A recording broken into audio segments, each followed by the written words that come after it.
Hello students, આજે આપણે ઈબીસીનો lecture number 3 ચાલુ કરી રહ્યા છે ચેપ્ટર નંબર 1માં. આની પહેલાંના લેક્ચર્સમાં આપણે પહેલાં તો બેઝિક કન્સેપ્ટ ક્લિયર કર્યા હતા કે વાયરિંગ માટે તમને પહેલાં તો ફેઝ અને ન્યુટ્રલ વચ્ચેનો ડિફરન્સ ખબર હોવી જોઈએ, કઈ રીતે ફેઝ વાયર કામ કરે છે, ન્યુટ્રલ વાયર કઈ રીતે કામ કરે છે, સ્વિચનું ફંક્શન શું છે. ત્યારબાદ આપણે બધા સિમ્બોલ્સ જોયા હતા લાસ્ટ સેકન્ડ લેક્ચરની અંદર કે કોઈ એક સર્કિટ ડાયાગ્રામ છે કઈ રીતે બને છે, કયા કયા સિમ્બોલ એમાં યુઝ થાય છે. પહેલા લેક્ચરમાં આપણે ટાઈપ ઓફ કનેક્શન જોયા હતા, ટેમ્પરરી કનેક્શન કોને કહેવાય, કઈ રીતે રોડ જે છે એને એમાં જો તમારે લાઇટિંગ કરવી હોય તો કઈ રીતે તમે લાઇટિંગ કરી શકો છો, અને એના ગ્રુપ કયા કયા છે, પબ્લિક લાઇટિંગની અંદર કયા કયા ઇન્સ્ટોલેશન આવે, આઉટડોરમાં કયા આવે, ઇન્ડસ્ટ્રીયલ નોન ઇન્ડસ્ટ્રીમાં કયા કયા આવે, પાવર ફેક્ટર કોને કહેવાય, અર્થિંગ વેલ્યુ કેમ ઓછી હોવી જોઈએ, આ બધું બેઝિક્સ આપણે પહેલા અને બીજા લેક્ચરમાં કવર કરી ચૂક્યા હતા. તો આજે આપણે ચેપ્ટર નંબર 1માં જે ઇલેક્ટ્રિકલ ઇન્સ્ટોલેશન છે એની અંદર જ લેક્ચર નંબર 3 ચાલુ કરવાના છે, અને જેમાં આપણે જોવાના છે આજે કે તમે ઇલેક્ટ્રિકલ ઇન્સ્ટોલેશન માટે કઈ કઈ વસ્તુની જરૂરિયાત હોય છે. તો lecture number 3 general requirement of electrical installation. સૌથી પહેલા તો જ્યારે આપણે વાત કરીએ કે ઇલેક્ટ્રિકલ ઇન્સ્ટોલેશન કેવું હોવું જોઈએ, તો હંમેશા એ વ્યક્તિઓ માટે સેફ હોવું જોઈએ, મશીન માટે સેફ એન્વાયરમેન્ટ હોવું જોઈએ કે જેથી કરીને કોઈ જાતની શોર્ટ સર્કિટ ત્યાં ના થાય, એરિયા જે હોય એ શોક પ્રૂફ રહે અને લાંબા ટાઈમ દરમિયાન રિલાયબલ રીતે તે સર્વિસમાં રહી શકે. તો જેટલા પણ ઇલેક્ટ્રિકલ ઇન્સ્ટોલેશન હોય એ બધા electricity act, Indian electricity act પ્રમાણે ડિઝાઇન થયેલા હોવા જોઈએ, અને જે મટીરિયલ એમાં યુઝ થયા છે એ ઇન્ડિયન સ્ટાન્ડર્ડ 732/1983. તમને જો વર્ષ યાદ ના રહે તો તમે આપણે જે સાલમાં વર્લ્ડ કપ જીત્યા હતા, પહેલો ઇન્ડિયાએ જે સાલમાં પહેલો વર્લ્ડ કપ જીત્યા હતો 1983, એ જ વર્ષમાં આપણે એનું જે ઇન્ડિયન સ્ટાન્ડર્ડ છે એમાં એનો રૂલ નંબર 732 પ્રમાણે બધું વાયરિંગ થયેલું હોવું જોઈએ. આપણે જે ટેસ્ટિંગ પણ કરીએ છીએ એ પણ આ જ આઈએસ પ્રમાણે કરીએ છીએ, અને ઘણીવાર એક્ઝામમાં પૂછાયેલું પણ છે કે ઇલેક્ટ્રિકલ ઇન્સ્ટોલેશન છે એ કયા આઈએસ નંબર પ્રમાણે પ્રમાણિત થયેલું હોવું જોઈએ. તો તમારું જે મટીરિયલ છે, જે ટેસ્ટિંગ છે એ આઈએસ ઇન્ડિયન સ્ટાન્ડર્ડ 732/1983 પ્રમાણે પ્રમાણિત થયેલું હોવું જોઈએ. સુપરવિઝન વર્ક બી જેટલું પણ થાય છે એ પણ બધું આઈએસ 732/1983 પ્રમાણે થયેલું હોવું જોઈએ. જ્યારે પણ તમે ઇલેક્ટ્રિકલ ઇન્સ્ટોલેશન કરતા હોય ત્યારે કયા કયા ફેક્ટર તમારે કન્સિડર કરવા જોઈએ, તો ટોટલ 12 ફેક્ટર છે જે તમારે કન્સિડર કરવા જોઈએ. સૌથી પહેલું છે લેઆઉટ, એના પછી છે conductors, rating of the lamp, fan, socket, outlet point, joint box, looping in system, એના પછી છે reception and distribution of main supply, arrangement of apparatus on switch board, supply system, distribution board, sub circuit અને diversity of load and supply. આ બધા જ factor છે જે તમારે કોઈ પણ ઇલેક્ટ્રિકલ ઇન્સ્ટોલેશન જે હોય એની અંદર તમારે કન્સિડર કરવા પડે. તો એક એક કરીને આપણે આ બધા ફેક્ટર ડિટેલની અંદર જોઈએ. તો સૌથી પહેલો આવે લેઆઉટ વાયરિંગ. એક જ સેકન્ડ.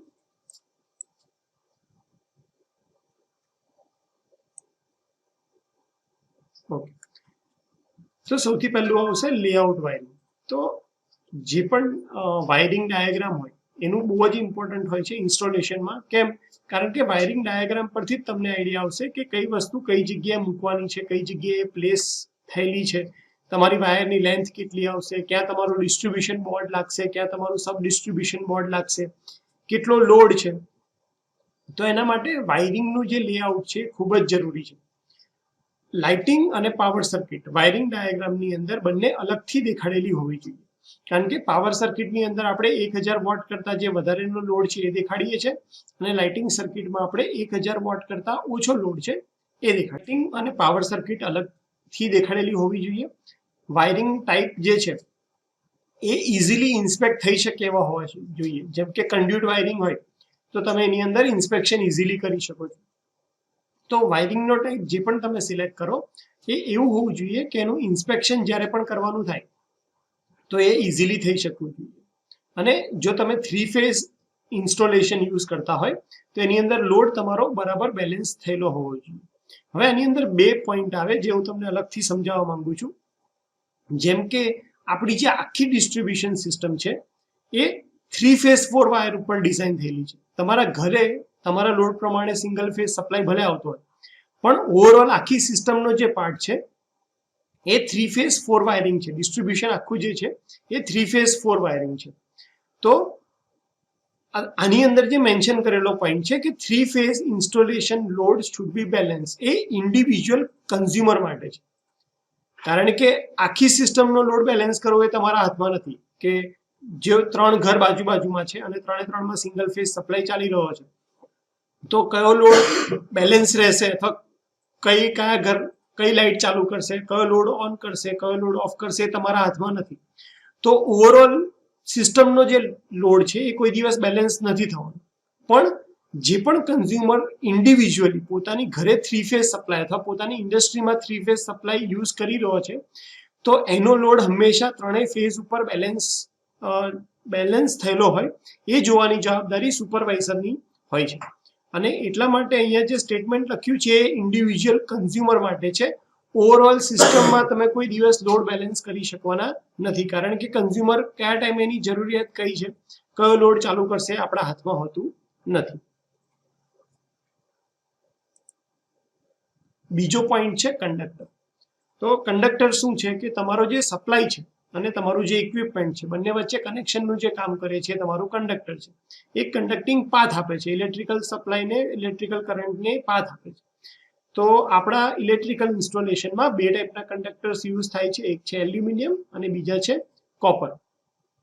બધી જ જગ્યાએ વાયરિંગમાં તમને આ બે કંડક્ટર જ યુઝ થયેલા જોવા મળશે, એલ્યુમિનિયમ અને કોપર. તો કોપર જે છે એનો ભાવ અત્યારે ખૂબ જ વધારે રહ્યો. જો આજની તારીખનો ભાવ કરું તો આજની તારીખમાં કોપરનો જે ભાવ છે 1 કિલોનો 500 રૂપિયા ભાવ છે. જ્યારે જો એલ્યુમિનિયમની વાત કરીએ તો 1 કિલોના 42 થી 45 રૂપિયામાં તમને એલ્યુમિનિયમ મળી જાય છે. અને જેમ જેમ કોપરનો જે ક્વોન્ટિટી છે એ યુઝ થતી જશે, એટલે કે ઓવરઓલ ક્વોન્ટિટી કોપરની ઘટતી જશે, એમ કોપરનો ભાવ દિવસે ને દિવસે વધવાનો જ છે. એલ્યુમિનિયમ છે એની આપણી પાસે સફિશિયન્ટ ક્વોન્ટિટી છે અને એટલા માટે હવે વાયરિંગ જેટલા પણ છે એની અંદર એલ્યુમિનિયમ વધારે પોપ્યુલર થયું છે. સ્ટાર્ટિંગમાં એટલે કે 50-60 વર્ષ પહેલાની વાત કરું તો ત્યારે એલ્યુમિનિયમ અને કોપરના રેટમાં એટલો ફરક નહોતો અને એટલા માટે ઘણી જગ્યાએ કોપર પણ રેસિડેન્શિયલ વાયરિંગમાં બહુ પહેલાના ટાઈમમાં યુઝ થતું હતું. હવે જેટલી પણ જગ્યાએ તમે જોશો ત્યાં બધા વાયરિંગ જે છે એ એલ્યુમિનિયમના જ બનેલા છે અને એની પાછળનું મેઇન રીઝન એનું કોસ્ટ છે. ખાલી જ્યાં તમારે બહુ ટ્વિસ્ટ અને ટર્ન્સ હોય, કારણ કે એલ્યુમિનિયમ જે છે એ બરડ મટીરિયલ છે. બરડ એટલે સરળથી તૂટી જાય એવું. જો તમે એને વધારે 2-3 વખત ટ્વિસ્ટ કરો તો એ તૂટી જશે. તો જ્યાં જોઈન્ટ આવતા હોય, જ્યાં ઘડી ટ્વિસ્ટ છે, ટર્ન લેવાના છે, ત્યાં ઘડી એલ્યુમિનિયમ કામ નહીં લાગે, ત્યાં ઘડી આપણે કોપર યુઝ કરીએ છીએ. પણ જ્યાં ઘડી સ્ટ્રેટ વાયર તમારે નાખવાના છે એ બધી જ જગ્યાએ જનરલી એલ્યુમિનિયમનો યુઝ થતો હોય છે. અને એટલા માટે ટ્રાન્સમિશન લાઇન તમે જે જુઓ તો ટ્રાન્સમિશન લાઇનની અંદર ક્યાંય ટર્ન્સ નથી આવતા, એ સ્ટ્રેટ લાઇન જ જાય છે. અને એટલા માટે ત્યાં ઘડી આપણે જે મટીરિયલ યુઝ કર્યું છે ત્યાં એ એલ્યુમિનિયમનું છે. જ્યારે ઘરમાં જે એન્ડ વાયરિંગ હોય સબ ડિસ્ટ્રીબ્યુશન બોર્ડ પછીનું, કે જ્યાં ઘડી સ્વિચની અંદર જોઈન્ટ મારવાનો છે, ટ્વિસ્ટ કરવાનો છે, તો ત્યાં આપણે કોપરનો વાયર યુઝ કરીએ છીએ. ફાઇનલ સબ સર્કિટ માટે હંમેશા કોપરનો જ વાયર યુઝ થાય છે. જો આપણે સાઇઝની વાત કરીએ કે ભાઈ કઈ સ્ટાન્ડર્ડ સાઇઝ છે, તો જ્યારે પણ તમે લાઇટિંગ સબ સર્કિટ ડિઝાઇન કરતા હોય અને જો તમારે કોપરનો વાયર યુઝ કરવો હોય તો મિનિમમ તમારે 1 mm² નો વાયર યુઝ કરવો પડે.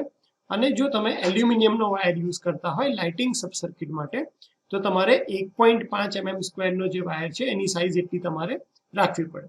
આ જે કેબલની સાઇઝ હોય છે, તમારા વાયરની સાઇઝ હોય છે, એ કેબલ ઉપર મેન્શન કરેલી જ હોય છે.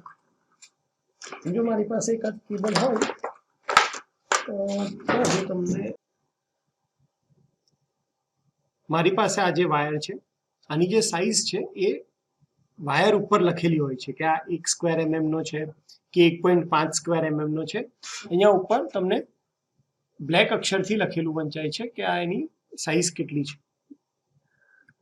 ઓકે, તો કોઈ પણ વાયર જો તમને એની સાઇઝ ખ્યાલ ના હોય કેટલી છે તો તમારી પાસે બે મેથડ છે કે તમે એક તો વાયર ઉપર વાંચી લો અને જો વાયર ઉપર તમને વંચાતું ના હોય કોઈ રીઝનથી તો તમે વાયર ગેજનો યુઝ કરી શકો છો, જેનાથી તમને એનું ડાયમેન્શન ખબર પડે.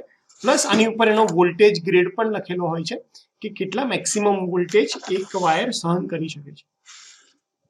સેમ રીતે area of copper conductor for final lighting sub circuit, જે આપણે વાત કરી કે ભાઈ 1 સ્ક્વેર નો કોપરનો વાયર અને એલ્યુમિનિયમનો 1.5 mm સ્ક્વેરનો. એવી રીતે જો તમે પાવર સબ સર્કિટ યુઝ કરતા હોય, એટલે કે એવો લોડ કે જે 1000 વોટ કરતા વધારે છે, એના માટે જો તમે વાયર યુઝ કરતા હોય તો કોપરના કંડક્ટર યુઝ કરવામાં તમારે એનો એરિયા જે લેવો પડશે મિનિમમ એ છે 1.5 mm સ્ક્વેર. અને જો તમે એલ્યુમિનિયમ, અહીંયા ભૂલથી ફરીથી કોપર જ લખાઈ ગયું છે, તો એલ્યુમિનિયમ જો તમે યુઝ કરતા હોય તો એ 2.5 mm સ્ક્વેર. આ બહુ જ ઇમ્પોર્ટન્ટ પોઈન્ટ છે અને લગભગ 5 માંથી 4 એક્ઝામમાં પૂછાયેલો છે. તો ખાસ યાદ રાખજો કે લાઇટિંગ સબ સર્કિટ માટે કોપરનો મિનિમમ સાઇઝ છે 1 mm સ્ક્વેર અને એલ્યુમિનિયમની સાઇઝ છે 1.5 mm સ્ક્વેર. જ્યારે પાવર સબ સર્કિટ માટે કોપરનો એરિયા 1.5 mm સ્ક્વેર મિનિમમ અને એલ્યુમિનિયમ માટે 2.5 mm સ્ક્વેર. ત્રીજી વાત કરીએ તો rating of lamp, fan, socket, outlet. તમે જ્યારે પણ લાઇટિંગ સબ સર્કિટ ડિઝાઇન કરતા હોય તો તમને બધાના રેટિંગ ખબર હોવું જોઈએ. કોઈ પણ ઇક્વિપમેન્ટનું રેટિંગ આપણને ક્યારે કામ લાગશે? તો એના ઉપરથી તમે ટોટલ લોડ કેલ્ક્યુલેટ કરી શકો, ટોટલ લોડ ઉપરથી તમે કરંટની વેલ્યુ ફાઇન્ડ કરી શકો અને કરંટની વેલ્યુ ઉપરથી જ તમને ખબર પડે છે કે તમારે ફ્યુઝ અને સ્વિચનું રેટિંગ કેટલું રાખવું. એટલા માટે તમને દરેક જગ્યાએ પોઈન્ટ જે હોય, દરેક પોઈન્ટ માટે કેટલો લોડ કેલ્ક્યુલેટ કરવો એ ખબર હોવી જોઈએ. અને જનરલી જ્યાં બલ્બ હોય, બલ્બનું 60 વોટ, 40 વોટ, 100 વોટના લેમ્પ આવતા હોય છે. ટેબલ ફેન, સીલિંગ ફેન હોય તો એની અંદર 60 અને 100 વોટમાં અવેલેબલ છે. સોકેટ આઉટલેટ તમને જ્યાં પણ લાઇટિંગ સર્કિટ માટે હોય એટલે એ પોઈન્ટને તમારે મિનિમમ 100 વોટ તરીકે કન્સિડર કરવો પડે. ફ્લુરોસન્ટ લેમ્પ હોય તો એની અંદર પણ હવે અલગ અલગ વેરિયન્ટ આવે છે, 40 વોટના હોય, 60 વોટના હોય છે. અને જો તમે પાવર સોકેટનો પોઈન્ટ મૂકો, આ જે પોઈન્ટની વાત કરું છું હું, સોકેટ આઉટલેટ અથવા તો પાવર સોકેટ પોઈન્ટ, એ કયા છે? જો ફિગરમાં અમારી પાસે હોય તો હું તમને દેખાડી દઉં. આપણે ઘરે જે પોઈન્ટ જોઈએ છે સોકેટના, આ જે તમારા આ જે છે એ લાઇટિંગ સબ સર્કિટ માટેનો પોઈન્ટ છે. તો આને હું 100 વોટનો લોડ તરીકે ગણીશ. જો સેમ વસ્તુ પાવર સબ સર્કિટમાં હોય તો એ લોડ 1000 વોટનો ગણાશે. તો અહીંયા તમને એક જ ડિસ્ટ્રીબ્યુશન બોર્ડમાં બંને ટાઈપના સોકેટ જોવા મળ્યા. આ છે તમારું પાવર સોકેટ અને આ છે તમારું લાઇટિંગ સોકેટ. એટલે જો મારે આ પોઈન્ટ માટે લોડ કેલ્ક્યુલેટ કરવો હોય તો પાવર સર્કિટમાં 1000 વોટનો લોડ થશે આમાં, અને અહીંયા 4 સોકેટ આપેલા છે તો હું 4 એ 4 માટે 100 વોટ કન્સિડર કરીશ. એટલે કે 400 વોટ મારે મિનિમમ ગણવો પડશે.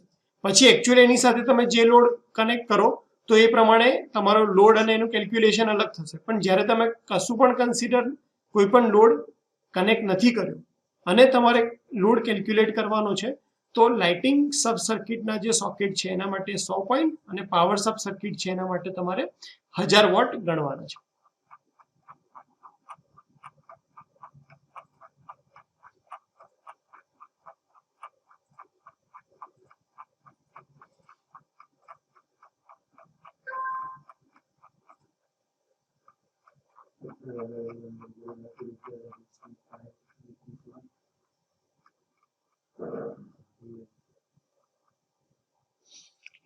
ઇક્વિપમેન્ટના રેટિંગ પછી હવે વાત કરીએ જોઈન્ટ બોક્સ અને લૂપિંગ ઇન સિસ્ટમ. તો જોઈન્ટ બોક્સ અને લૂપિંગ સિસ્ટમની જરૂર શું કામ પડે? તો જ્યારે પણ તમે વાયરિંગ કરવા બેસો છો તો એક જ વાયર જે છે એને તમે કન્ટિન્યુઅસલી લાંબો ખેંચવાના નથી.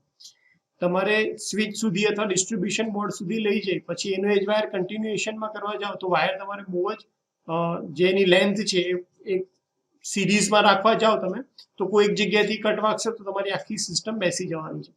અને એટલા માટે તમારે વાયરને ટુકડા કરી અને એમને પણ, કારણ કે જે રેસિડેન્શિયલ આપણું જે ઇન્ડસ્ટ્રીયલ લોડ છે બધા પેરેલલમાં આપણે કનેક્ટ કરીએ છીએ બધા ઇક્વિપમેન્ટને સેમ વોલ્ટેજ આપવા માટે.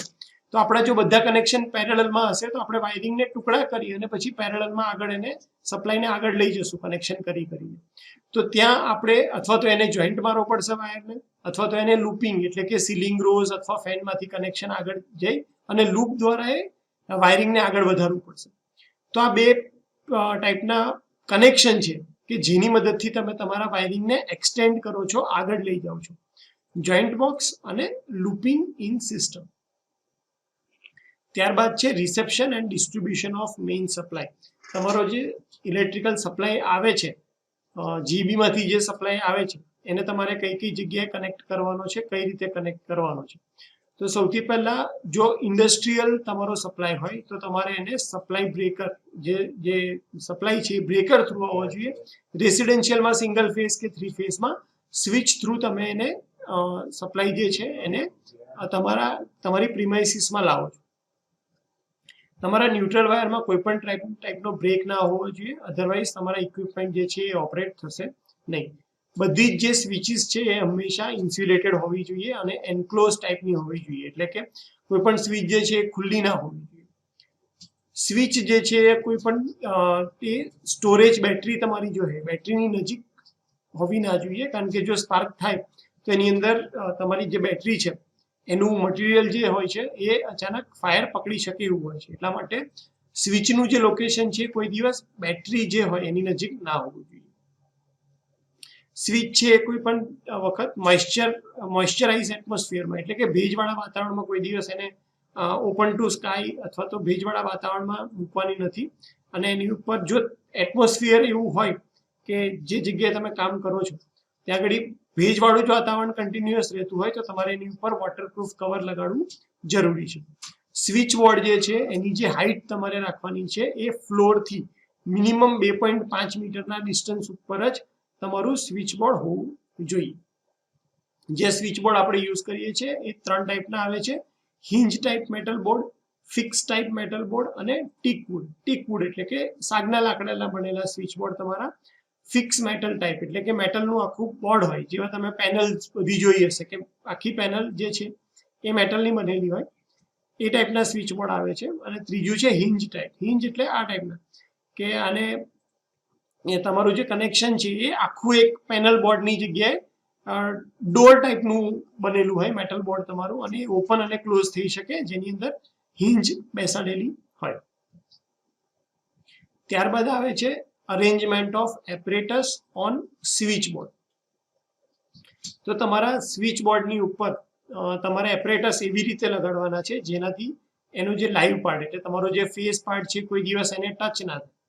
સ્વિચ બોર્ડના કોર્નરથી તમારું જે પણ સ્વિચ બોર્ડનું એપરેટસ છે એના કોર્નરથી તમારું જે ફ્યુઝ છે એ 2.5 સેન્ટીમીટર આ ફ્યુઝ માટેનું પ્રોપર ડિસ્ટન્સ છે કે એક તમારી જે સ્વિચ બોર્ડ છે એની અંદર ફ્યુઝનું પોઝિશન ક્યાં હશે તો કોર્નરને ટચ કરીને નહીં, કોર્નરથી મિનિમમ 2.5 સેન્ટીમીટર ઉપર તમારો જે ફ્યુઝ છે તમારે માઉન્ટ કરવાનું છે. સ્વિચ હંમેશા ફેઝ વાયરમાં જ કનેક્ટ કરવાની છે. એવી જ રીતે ફ્યુઝ પણ હંમેશા ફેઝ વાયરમાં જ કનેક્ટ કરવાનો છે. ન્યુટ્રલ વાયર તમારા જે ઇન્સ્ટોલેશનનો હોય એને તમારે અર્થિંગ આપવાનું છે, કારણ કે એ અર્થ સાથે તમે જે કનેક્ટ કરો છો એ આગળ જતા પોલ માઉન્ટેડ જે તમારું સબસ્ટેશન છે એના અર્થ સાથે ન્યુટ્રલ વાયર કનેક્ટ થવો જોઈએ. અને ન્યુટ્રલ વાયરની વોલ્ટેજ હંમેશા 0 વોલ્ટ ઉપર જ હોવો જોઈએ. 7મું છે સિંગલ ફેઝ સપ્લાય. તો સૌથી પહેલા તો આપણી જે ડિસ્ટ્રીબ્યુશન સિસ્ટમ છે એ 3 ફેઝ 4 વાયર ઉપર કામ કરે છે.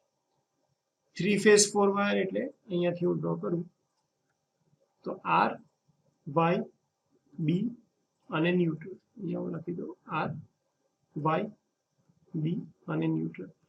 3 ફેઝ 4 વાયરમાં જે વોલ્ટેજ આવે છે એટલે કે તમારું પોલ માઉન્ટેડ ટ્રાન્સફોર્મર છે એનું રેટિંગ છે 11 કેવીનું, એ 400 વોલ્ટમાં કન્વર્ટ કરે. તો લાઇન ટુ લાઇન જે વોલ્ટેજ હશે આર વાય વચ્ચે, વાય બી વચ્ચે અને આર બી વચ્ચે એ હશે 400 વોલ્ટ. જ્યારે આપણા જેટલા પણ ઇક્વિપમેન્ટ છે એ ડિઝાઇન થયેલા છે 230 વોલ્ટ ઉપર. એટલે જો તમારે 230 વોલ્ટનો સપ્લાય જોતો હોય તો તમારે ફેઝ વોલ્ટેજ જોઈએ. એ તમને કઈ રીતે મળશે તો તમે એક કનેક્શન કોઈ પણ એક લાઇનમાંથી લો, એટલે કે આર માંથી અને બીજું કનેક્શન લો ન્યુટ્રલમાંથી. તો જ્યારે પણ તમે ફેઝ વોલ્ટેજ લો છો તો તમને ફેઝ વોલ્ટેજ અને લાઇન વોલ્ટેજ વચ્ચેનું રિલેશનશિપ ખબર છે કે phase voltage equal to line voltage divided by √3, અને તમે 400 ભાગ્યા √3 કરશો તો તમને 230 વોલ્ટ મળી જશે. તો ઘરે જેને પણ સિંગલ ફેઝ સપ્લાય આવે છે એને કોઈ પણ એક લાઇન ટર્મિનલ અને ન્યુટ્રલ વાયર આપવામાં આવે છે. તો આવી રીતે સિંગલ ફેઝ સપ્લાય નું કનેક્શન હોય છે. તો સૌથી પહેલા ઇનકમિંગ કેબલમાં તમારા ફેઝ અને ન્યુટ્રલ બંને વાયર આવશે. એમાંથી ફેઝ વાયર જે છે એની સાથે ફ્યુઝ જો તમે ત્યારે વચ્ચેથી મેલ્ટ થઈ જશે, એટલા માટે અહીંયા આવી રીતે ક્રોસ કનેક્શન કરેલું છે. ન્યુટ્રલ ખાલી ઓપન જ કરવાનો હોય એટલા માટે લિંકમાં એ કન્ટિન્યુઅસ દેખાડે છે. એટલે તમે જુઓ તો લિંકનો સિમ્બોલ હંમેશા આવી રીતે દેખાડે છે, કારણ કે મેલ્ટ નથી થવાનું. એને ખાલી તમારે ઓપન કરવો હોય, ન્યુટ્રલમાં કંઈ કામ કરવું હોય ત્યારે યુઝ કરવાના છો. જ્યારે ફ્યુઝને મેલ્ટ થવાનું છે એટલા માટે એનું કનેક્શન આવી રીતે દેખાડવામાં આવે છે કે જ્યારે પણ કરંટની વેલ્યુ બહુ વધી જાય તો એ વચ્ચેથી મેલ્ટ થઈ જશે. એનર્જી મીટર પછી કન્ઝ્યુમરના એટલે કે ગ્રાહકના સ્વિચ ફેઝ યુનિટમાં જશે. તમે જુઓ કે જીબીનો જે સપ્લાય આવે છે એની અંદર તમે સ્વિચ નથી રાખ્યું, એ ડાયરેક્ટ સપ્લાય ઓથોરિટીનો કટઆઉટ છે. જ્યારે કન્ઝ્યુમર છે એ પોતાનો લોડ ઓન કે ઓફ કરી શકે એટલા માટે આપણે જે સ્વિચ પ્રોવાઈડ કરી છે એ લાઇનની અંદર કરી છે. ન્યુટ્રલની અંદર ખાલી એની લિંક હશે. તો સ્વિચ હંમેશા ફેઝ વાયરમાં પ્રોવાઈડ થાય. સેફટી માટે આપણે ફ્યુઝ લગાડ્યું છે અને ત્યારબાદ કન્ઝ્યુમરના ડિસ્ટ્રીબ્યુશન બોક્સમાં ગયું છે. ડિસ્ટ્રીબ્યુશન બોક્સમાં પણ એના બે પાર્ટ પડેલા છે, લાઇટિંગ સર્કિટ માટેનો પાથ અલગ અને પાવર સર્કિટ માટેનો પાથ અલગ. પાવર સર્કિટ આપણે કોને કહીએ છીએ? જેનો લોડ 1000 વોટ કરતા વધારે હોય. અને લાઇટિંગ સબ સર્કિટ કોને કહીએ છીએ? ફેન, ટ્યુબલાઇટ એના. તો આ રીતે તમારો સિંગલ ફેઝ સપ્લાય જે હોય છે એનું ડિસ્ટ્રીબ્યુશન થયેલું હોય છે. નેક્સ્ટ પોઈન્ટ લઈએ તો એક મિનિટ પહેલા હું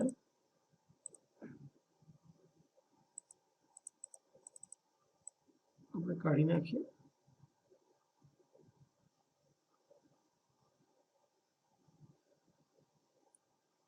ઓકે, તો નેક્સ્ટ પોઈન્ટ છે કે જ્યારે તમે ફ્લોર વાઇઝ એટલે કે એપાર્ટમેન્ટમાં જો ડિસ્ટ્રીબ્યુશન કરતા હોય, એપાર્ટમેન્ટમાં પણ સિંગલ ફેઝ સપ્લાય અલગ અલગ જગ્યાએ જતો હોય, તો ફ્લોર ટુ ફ્લોર જ્યારે તમે લૂપિંગ દ્વારા સપ્લાય પ્રોવાઈડ કરો છો, અહીંયા જુઓ કે મેઇન સપ્લાય આવ્યો મીટરમાંથી, ગ્રાઉન્ડ ફ્લોર ઉપર ગયો, ગ્રાઉન્ડ ફ્લોરમાંથી ફેઝ અને ન્યુટ્રલમાંથી લૂપ કરીને ઉપર લીધું છે, ત્યારબાદ ફર્સ્ટ ફ્લોરમાંથી લૂપ કરી અને ઉપર બીજા માળ લઈ ગયા છે. તો આવી રીતે જ્યારે તમે સપ્લાય પ્રોવાઈડ કરો છો એને કહેવાય રાઇઝિંગ મેઇન ટાઈપના કનેક્શન. આ ક્વેશ્ચન પણ 2 માર્ક્સ માટે ઘણીવાર પૂછાયો છે કે ડ્રો અથવા તો એક્સપ્લેન રાઇઝિંગ મેઇન કનેક્શન.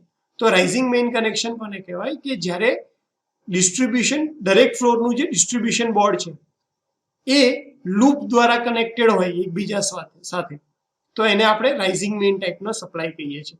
તો આ છે single phase installation with rising main connection. Generally apartment જે પણ હોય છે, એપાર્ટમેન્ટની અંદર જે કનેક્શન આવે છે એ આવી રીતે કરવામાં આવે છે. અહીંયા છે single phase installation with modified rising main. Modification કઈ રીતે કરેલું છે કે નીચે મેઇન સ્વિચ આપવામાં આવે અને ગ્રાઉન્ડ ફ્લોર ઉપર જ એટલે એપાર્ટમેન્ટમાં ગ્રાઉન્ડ ફ્લોર ઉપર જ ડિસ્ટ્રીબ્યુશન બોર્ડ બનાવવામાં આવે બસ બારની મદદથી, અને ત્યાં અલગ અલગ ટેપિંગ કરી અને ટેપિંગની મદદથી ફર્સ્ટ ફ્લોર, સેકન્ડ ફ્લોર અને થર્ડ ફ્લોરના ડિસ્ટ્રીબ્યુશન આપવામાં આવે. અહીંયા કઈ રીતે થતું હતું? તો લૂપથી લૂપ, પહેલા માળથી બીજા માળે, બીજા ફ્લોરથી ત્રીજા ફ્લોર ઉપર લૂપની મદદથી આપણે કનેક્શન લઈ જતા હતા. જ્યારે મોડિફાઈડ રાઇઝિંગ મેઇન્સની અંદર આપણે જે સપ્લાય લઈ જઈએ છીએ એ સપ્લાય નીચે ડિસ્ટ્રીબ્યુશન બોર્ડમાં બસ બાર બનાવી અને એમાંથી ટેપિંગ કરી અને પછી સપ્લાય લઈ જઈએ છીએ. તો આ બે વચ્ચે ડિફરન્સ તમને ખબર હોવી જોઈએ. ત્યારબાદ ત્રીજું છે single phase installation with separate energy meter for lighting, fan and power load.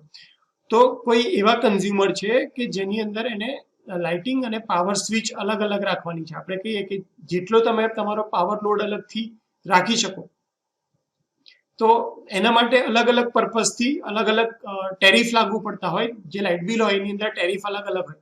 તો સ્પેશિયલ કેસીસની અંદર લાઇટિંગ લોડ અને પાવર લોડ માટે અલગ અલગ એનર્જી મીટર રાખતા હોય છે અને એના ચાર્જ અલગ અલગ હોય છે. જેમ કે એગ્રીકલ્ચર છે, તો એગ્રીકલ્ચરની અંદર જે પંપ ચલાવવાનો છે, ખેતરની અંદર જે પાણી સપ્લાય કરવા માટેની જે મોટર છે, એના રેટ અલગ હોય છે અને લાઇટિંગ એનું જે વપરાય છે એટલે કે લાઇટ ફેન એના રેટ અલગ અલગ છે. તો એવા કેસની અંદર તમે બે અલગ અલગ એનર્જી મીટર પ્રોવાઈડ કરો છો અને એ બંનેની સ્વિચ જે છે, સ્વિચ ફ્યુઝ યુનિટ છે, એ પણ અલગ અલગ રાખવામાં આવે છે. ત્યારબાદ આપણે વાત કરીએ કે ભાઈ single phase distribution residential installation with separate circuit for lighting અને ફેન. તો આપણે આ જે સર્કિટ ડ્રો કરી છે એનું જ એક્સટેન્ડેડ વર્ઝન છે કે જ્યારે તમારે મલ્ટિપલ કનેક્શન કરવાના હોય ત્યારે તમે કઈ રીતે કરો છો. તો single phase supply lighting phase એટલે કે લાઇન અને ન્યુટ્રલ આવ્યો, સ્વિચ દ્વારા તમે એને અલગ કર્યો, લાઇટિંગ માટે અલગ અને પાવર સર્કિટ માટે તમે અલગ સ્વિચ ફ્યુઝ બોર્ડ આપ્યું અને ત્યારબાદ જે જગ્યાએ તમારે સપ્લાયને લઈ જવાનો છે ત્યાં તમે સપ્લાયને પહોંચાડો છો. એક વસ્તુ તમે અહીંયા માર્ક કરી હોય તો તમારું જે અર્થનું વાયર છે એ ડોટેડ લાઇન દ્વારા દેખાડ્યું છે, કારણ કે જેટલા પણ તમારે ઇક્વિપમેન્ટ હશે અથવા તો સ્વિચ બોર્ડ હશે એ બધામાં તમારે અર્થિંગ કરવું જરૂરી છે અને અર્થિંગને આપણે ગ્રીન વાયરથી કરીએ છીએ અને જ્યારે ફિગરમાં ડ્રો કરવાનું હોય તો તમે ડોટેડ વાયરથી એને દેખાડી શકો છો. ત્યારબાદ વાત કરીએ 8મા પેરામીટરની, જે છે 3 ફેઝ 4 વાયર સપ્લાય. તો જ્યારે કન્ઝ્યુમરનો લોડ 6 કિલોવોટ કરતાં વધી જાય, 6 કિલોવોટ કરતાં ઓછો લોડ હોય તો સિંગલ ફેઝ સપ્લાય તમને મળે, 6 કિલોવોટ કરતાં વધારે લોડ હોય તો તમને 3 ફેઝ 4 વાયરનો સપ્લાય મળે.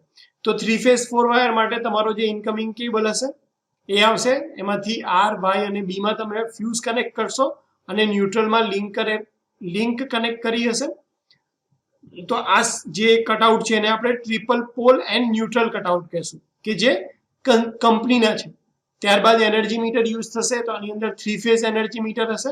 ત્યારબાદ કન્ઝ્યુમરની પ્રિમાઇસીસના સ્વિચ બોર્ડમાં જશે, તો એમાં પણ આર, વાય અને બી માં તમે સ્વિચ કનેક્ટ કરેલી હશે, ન્યુટ્રલમાં ખાલી લિંક હશે અને આર, વાય, બી સાથે ફ્યુઝ મૂકેલા હશે અને ત્યાંથી તમે સપ્લાય આગળ લઈ જાઓ છો અને ડિસ્ટ્રીબ્યુટ કરો છો.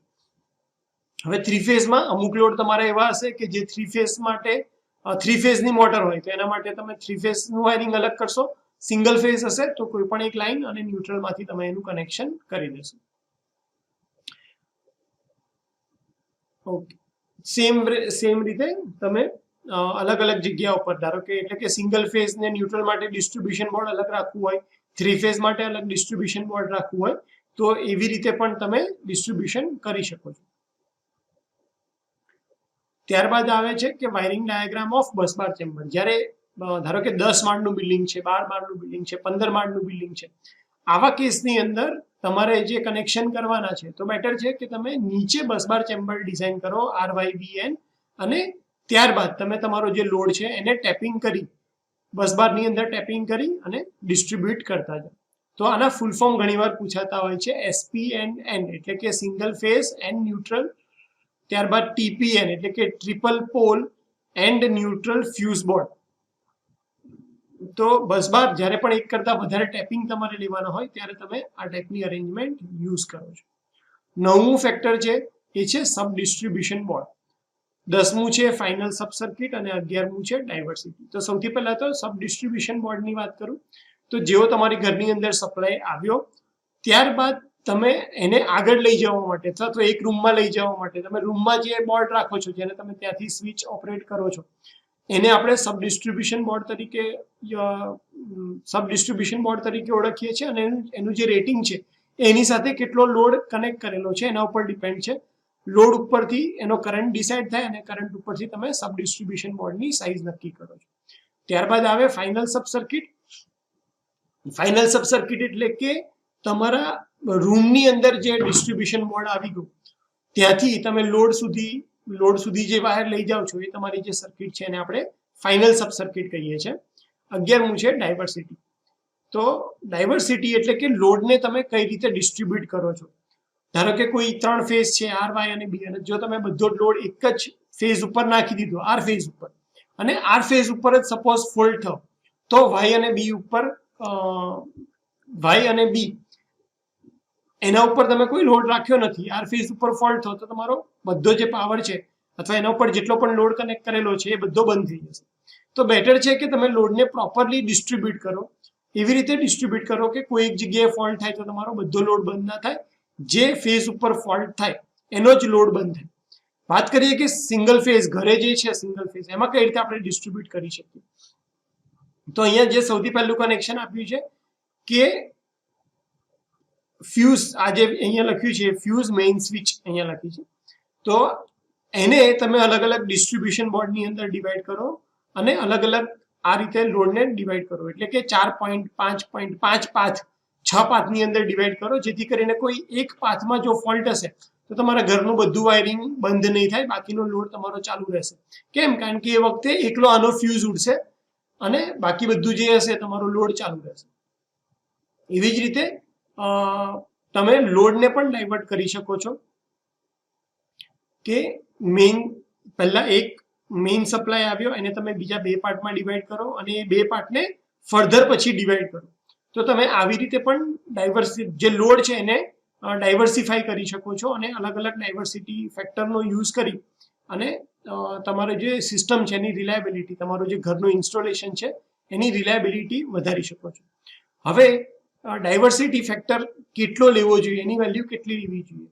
તો જનરલી આપણે ડાયવર્સિટી ફેક્ટર રેસિડેન્શિયલ જે લોડ છે એના માટે 2/3 લઈએ છીએ, એટલે કે જો ટોટલ લોડ જે 100 વોટ થતો હોય તો આપણે જે પણ સ્વિચ બોર્ડ કહીએ છીએ, કેબલ કરીએ છીએ, એની ડિઝાઇન જે છે એ ટોટલ લોડના 66% માટે, કારણ કે કોઈ દિવસ ટોટલ લોડ બધો જ લોડ એક સાથે ચાલુ નથી રહેવાનો. ધારો કે તમારી ઘરે 3 રૂમ છે તો ત્રણેય ઘરના લાઇટ અને પંખા કોઈ દિવસ કન્ટિન્યુઅસ ચાલુ રહેવાના જ નથી એટ અ ટાઈમ. અને એટલા માટે આપણે જ્યારે પણ કેબલ અને સ્વિચ બોર્ડની ડિઝાઇન કરીએ ત્યારે આપણે ડાયવર્સિટી ફેક્ટર 66 લઈ અને કન્સિડર કરીએ છીએ કે ટોટલ લોડના 66% લોડ કન્ટિન્યુઅસ ઓન હશે. એવી જ રીતે જો હોટલ અને હોસ્ટેલની વાત કરીએ તો એમાં આપણે ડાયવર્સિટી ફેક્ટર 75% લઈને સ્વિચ અને ફ્યુઝની સાઇઝ નક્કી કરીએ છીએ, કેબલની સાઇઝ નક્કી કરીએ છીએ. એવી જ રીતે બિઝનેસ બિલ્ડિંગ હોય એની અંદર આપણે ડાયવર્સિટી ફેક્ટરની વેલ્યુ 90 લઈ અને બાકીનું બધું કેલ્ક્યુલેશન કરીએ છીએ. કુકિંગ એપ્લાયન્સીસ 10 એમ્પિયર કરતાં વધારે કરંટનું રેટિંગ વાળું હોય તો એની અંદર આપણે એનો જે ડાયવર્સિટી ફેક્ટર છે એને 100% લઈએ છીએ. એવી જ રીતે સોકેટ આઉટલેટ જેટલા પણ તમારા છે, ધારો કે 3 સોકેટ આઉટલેટ છે તો એમાંથી આપણે 2 સોકેટ કન્ટિન્યુઅસલી ઓન છે એવું ગણી અને એનો ડાયવર્સિટી ફેક્ટર જે છે એ 66 લઈએ છીએ. તો આટલા પોઈન્ટ છે જે તમારે ઇલેક્ટ્રિકલ ઇન્સ્ટોલેશન વખતે કન્સિડર કરીને ચાલવા પડે અને આ બધા પોઈન્ટ આપણે ડિટેલમાં ડિસ્કસ કર્યા છે. એક્ઝામની અંદર જો 2 અથવા 3 માર્ક્સ માટે પૂછાય કે factor to be consider for electrical installation તો તમે 11 નામ લખી દેશો તો ચાલશે, પણ જો 7 માર્ક માટે અથવા 4 માર્ક માટે ક્વેશ્ચન પૂછાય તો તમારે આ દરેક પોઈન્ટ લખી અને એનું થોડું 2 લાઈનની અંદર ડિસ્કસ કરી દેવાનું. અહીંયા જેટલું લખ્યું છે એટલું પણ તમે લખશો અને ફિગર ડ્રો કરશો તો ચાલશે. ધારો કે સિંગલ ફેઝ સપ્લાય છે એની ફિગર તમે ડ્રો કરો અને એક રાઇઝિંગ મેનનું કનેક્શન દેખાડ દો, પછી તમે મોડિફાઈડનું કનેક્શન નહીં દેખાડશો તો ચાલશે. એવી જ રીતે આ આખો મોટો ડાયાગ્રામ તમે ડ્રો નહીં કરો તો ચાલશે, કારણ કે આ ઇન્ડિવિજ્યુઅલ ટોપિક તરીકે પૂછાય છે 2 કે 3 માર્ક્સ. ત્યારે તમે ઇન્ડિવિજ્યુઅલ ટોપિકની અંદર આનું ડિટેલમાં લખી શકો. ધારો કે ખાલી એટલું જ પૂછાયું હોય કે એક્સપ્લેન 3 ફેઝ 4 વાયર સપ્લાય, તો ત્યારે તમે આ બધા 3-4 ડાયાગ્રામ ડ્રો કરો તો ચાલે. પણ હોલ ખાલી એટલું જ પૂછાયેલું હોય, એઝ અ હોલ એટલું પૂછાયું હોય કે explain factor to be consider for installation, તો ત્યારે આ 10 પોઈન્ટ જે છે એ તમારે અંદર મેન્શન કરવાના રહેશે અને એના વિશે થોડુંક સમજાવવાનું રહેશે. તો હોપ કે તમને લેક્ચરમાં ખ્યાલ આવી ગયો હશે અને લેક્ચરને રિપીટ 1 વાર 2 વાર જોશો તો તમને આનો આઈડિયા વધારે ક્લિયર થતો જશે. બીજી મારી રિક્વેસ્ટ એ છે કે લેક્ચર ઇન્ડિવિજ્યુઅલ નહીં જુઓ, તમે એને પ્લેલિસ્ટ વાઇઝ જુઓ, એટલે કે પહેલું લેક્ચર જુઓ, પછી બીજું અને પછી ત્રીજું, તો તમને કનેક્ટિવિટીનો ખ્યાલ આવશે અને એ કન્ટિન્યુઅસ તમને ભણવાની મજા આવશે, તમારા ફંડામેન્ટલ ક્લિયર થતા જશે. તો તમારો ટાઈમ આપવા માટે અને શાંતિથી આ વિડીયો જોવા માટે થેન્ક યુ સો મચ.